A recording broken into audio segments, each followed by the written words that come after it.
Hindi sinusunod ng amo ko ang nasa kontrata. Hi Ate Mila, itago niyo na lang ako sa pangalang John. 39 years old OFW sa Dubai. Ang trabaho ko sa Pilipinas ay delivery ng Jollibee. Hindi sapat ang sweldo ko at may 3 akong anak na pinapaaral.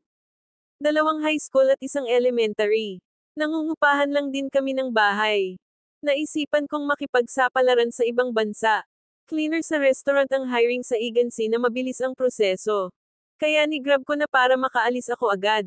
Ang asawa ko ay may maliit na sari-sari store. Paglipas ng ilang buwan kong paghihintay ay nakaalis ako papuntang Dubai. Cleaner ang nasa kontrata ko pero pinapauugas ako ng plato. At nagsaserve sa customer. Hindi yun kasama sa trabaho ko. May kasama akong cleaner din at ganun din ang trabaho niya. Nagtanong ako kung bakit ganun wala naman sa kontrata. Ang sabi niya kulang daw kasi sa empleyado. Ang nakalagay sa kontrata ay 8 hours lang ang trabaho pero 12 to 14 hours ang trabaho namin.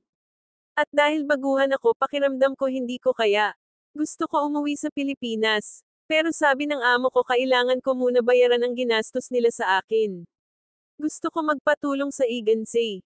Payo sa akin ng kasama ko tiisin ko na lang hanggang 1 taon, at pagkatapos pwede na ako magbakasyon sa Pilipinas at huwag na bumalik.